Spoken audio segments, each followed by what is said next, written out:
Сәлеметсіздер ме, құрметті дінге сенушілер, мұсылмандар. Бүгін біз сіздермен әр адам өмірінде кездесетін депрессияны емдеу туралы сөйлесетін боламыз. Біз адам үшін өте жағымсыз сезім болып табылатын депрессия туралы және оны емдеу туралы айтатын боламыз. Бұл видеода депрессияның 7 емі туралы айтатын боламыз. Ендеше депрессияның 7 емінен бастайық. Бірінші, Алланың тағдырына сену.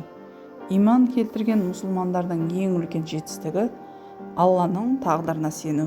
Басқа діндер жүйесінде немесе мүлде құдайсыз қоғамда оның басына қандай да бір бақытсыздық түссе, оның өмірі аяқталады.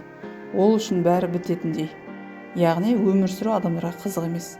Сондықтан көптеген елдерде үлкен ірі банкир банкротқа ұшыраса, немесе кейбір компания жабылса, тіпті өзін өзі өлтіруге дейін барады. Бірақ егер ол мұсылман болса, басына бір бақытсыздық келсе, оның Алладан екенін қабылдап, жан дүниесін таза ұстай алады. Ал құдайсыз қоғамдағы адамдар психикалық күйзеліске ұшырайды. Сондықтан бүгінде психолог деп атамыз, олар психологқа барып, психологтардың кеңесін алып, өзін емдеуге тырысады. Бірақ мұсылмандарға келетін болсақ, ол менің тағдырымда болғандықтан Алланың тағдырына сенеді. Біз қабылдаймыз және өзімізді депрессиядан құтқарамыз. Демек, Алланың тағдырына иман келтіру күйзеліс талаптарының біріншісі болып табылады. Және ол әрине иман шарттары санатына жатады. Екіншісі, үнемі Аллаға арқа сүйеу, жәрдем сұрау. Яғни, егер де біз бірдеңе жасасақ, себебін айтып, қалғанын Алладан сұраймыз. Яғни, жасап жатқан ісіміздің нәтижесін беруін Алладан сұраймыз.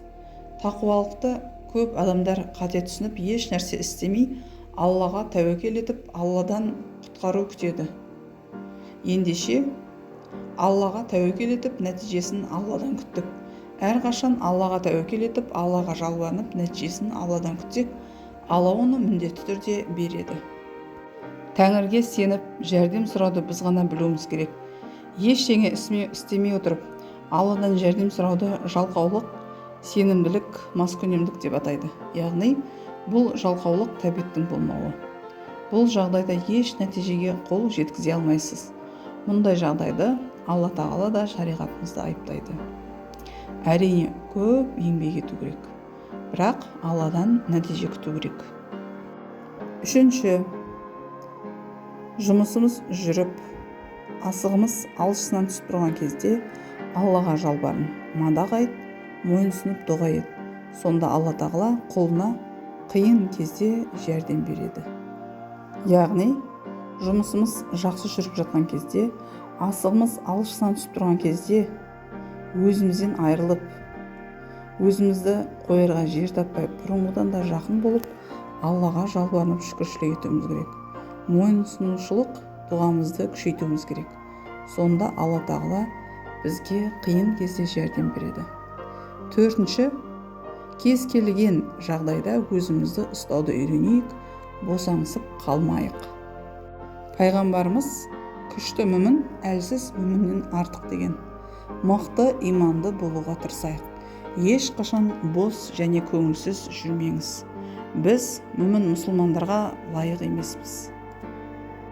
Сондықтан біз әрқашан өзімізді әртүрлі жағдайларда ұстаймыз. Біздің өмірімізде әртүрлі жағдайлар болуы мүмкін. Біз адамдармен қарым-қатынаста әртүрлі жағдайларға тап болуымыз мүмкін. Бұл жағдайда біз не істейміз? Сонда ғана біз депрессия туралы тағы бір талаптарға жетеміз. Бесінші, мақсатқа жету үшін үнемі ұмтылу. Яғни, сіз өзіңізге мақсат қойдыңыз ба? Біз осы мақсатқа ұмтылуымыз керек. Еңбек етуіміз керек. Яғни, жалқаулықты тәрбиелеуіміз керек. Бос уақытымызды жинақтауымыз керек. Уақытымызды тиімді пайдалана білейік. Адам үшін ең қымбат нәрсе ол уақыт. Алдымызға мақсат қойып, уақытымызды кітап оқуға, Инстаграмда, немесе Телеграмда, интернетте отырып босқа уақытымызды кетірсек, оны көп уақытымызды босқа өткізгенге жатады. Бүгінде күлкілі нәрселерге көз жүгіртсек, уақытымыз өтіп кетеді. Сосын артымызға қарасам, Инстаграмдағы мына өткен уақытымыз, осы көрген видеоларымыз сізге еш пайдасы жоқ екенін көресіз, мұны кеш түсінесіз. Сіз маған бұл видеолардың түкке тұрғысыз екенін айтасыз. Өйткені мен қазіргі уақытта уақытымды босқа өткіздім.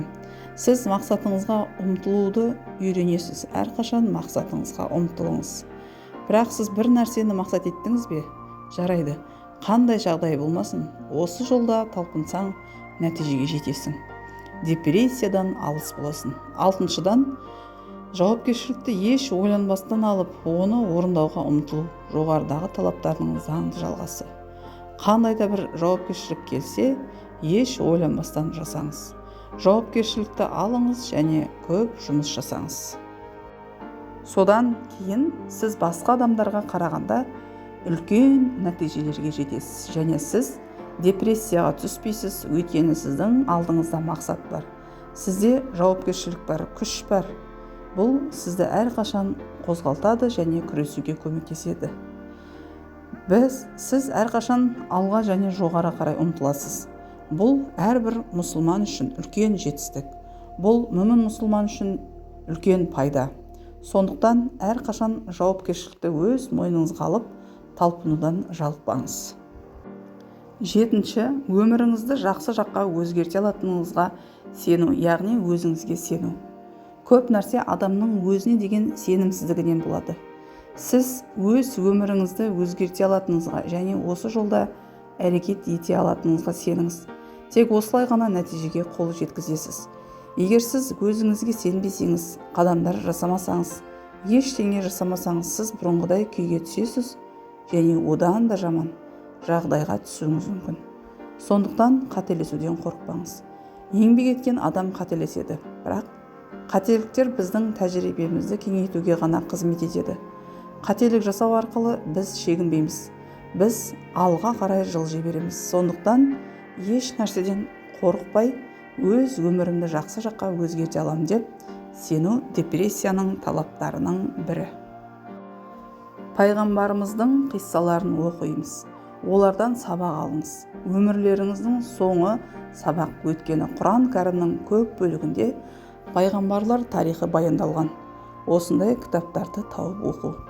Алғашқы пайғамбар Адам алейхиссаламнан және соңғы пайғамбар Мұхаммед Мұстафадан бастап 25 минут ішінде Құранда аталған 25 пайғамбардың өмірін зерттеңіз. Оқыңыз, олардың өмірінде болған оқиғалардың мысалдары бар. Бұл нәрселер сіздің жаныңызға нәр береді және сіз әлемге кеңірек көзқараспен қарайсыз. Бұл да сізді депрессиядан сақтайды, иншалла.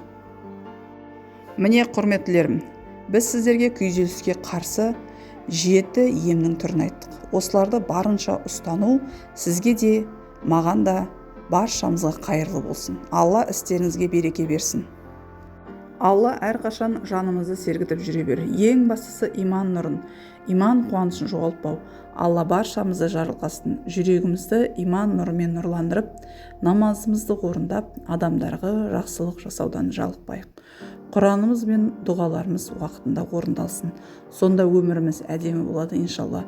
Алла қаласа, жәннатта сіздермен мәңгі әдемі өмір сүреміз.